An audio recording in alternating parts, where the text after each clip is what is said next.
شروع اللہ کے نام سے جو نہایت مہربان اور رحم والا ہے۔ عاطف تھاٹس کے معزز دوستوں کو محبت بھرا سلام۔ امید کرتا ہوں آپ سب خیر و عافیت سے ہوں گے۔ سعودی عرب میں ایک لڑکی کی شادی تھی۔ مغرب کی نماز کے بعد اس کا میک اپ وغیرہ کیا گیا جیسا کہ دلہن کو سجایا جاتا ہے۔ اسی اثنا میں اس لڑکی نے عشاء کی اذان سنی۔ اس نے نیچے جانے سے پہلے عشاء کی نماز پڑھنا مناسب سمجھا۔ لڑکی نے اپنی ماں سے کہا کہ میں وضو کر کے نماز پڑھنے لگی ہوں، تو لڑکی کی ماں حیرت سے اسے دیکھتے ہوئے بولی، کیا تم پاگل ہو؟ مہمان تمہیں دیکھنے کے لیے انتظار کر رہے ہیں، اور تمہارے میک اپ اور بناؤ سنگار کا کیا ہوگا؟ یہ تو سارا پانی میں دھل جائے گا۔ میں تمہاری ماں ہوں اور تمہیں نماز نہ پڑھنے کا حکم دیتی ہوں۔ اور کہا، واللہ اگر تم نے ابھی وضو کیا تو میں تم سے ناراض ہو جاؤں گی۔ بیٹی نے کہا، اللہ کی قسم میں یہاں سے تب تک نہ جاؤں گی جب تک نماز ادا نہ کر لوں۔ میں کسی کو خوش کرنے کے لیے اپنے اللہ کی نافرمانی نہیں کر سکتی۔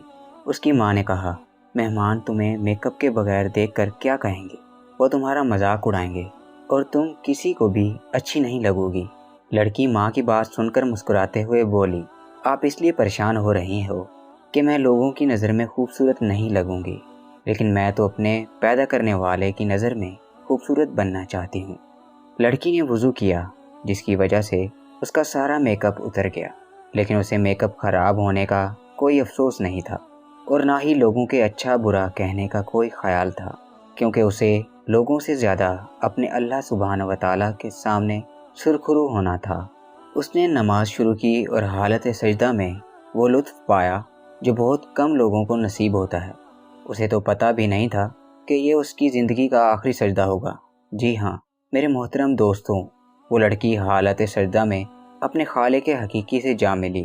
کیا خوبصورت اور عظیم اختتام تھا۔ وہ اللہ کو قریب کرنا چاہتی تھی۔ اللہ عز و جل نے اسے اس حالت سجدہ میں اپنے قریب کیا جہاں ہر مسلمان اللہ کے قریب ہوتا ہے۔ اگر آپ میں سے کوئی اس لڑکی کی جگہ ہوتا تو کیا کرتا؟ نہایت معذرت کے ساتھ یقیناً نماز کو ہی چھوڑ جاتا، جبکہ زندگی کا ایک منٹ کا بھی بھروسہ نہیں ہے۔ اگر میں اور آپ اللہ کو راضی کرنا چاہتے ہیں تو سب سے پہلے فرما برداری اسی کی ہے۔ دنیا کے کاموں کا بھی انکار نہیں کیا جا سکتا، پر دنیاوی کاموں کے لیے اللہ کو، جس نے پیدا کیا اور مارے گا اور پھر دوبارہ زندہ کرے گا، بھول جانا سب سے بڑی بے وقوفی ہے۔ اللہ رب العزت ہمیں بھی نیک اعمال کرنے کی توفیق عطا فرمائے۔ آمین ثم آمین۔ دوستوں، امید کرتا ہوں آپ کو یہ ویڈیو پسند آئی ہوگی۔ ویڈیو پسند آئی ہے تو ویڈیو کو لائک کیجیے، شیئر کیجیے اور کمنٹ سیکشن میں اپنی رائے کا اظہار ضرور کیجیے گا۔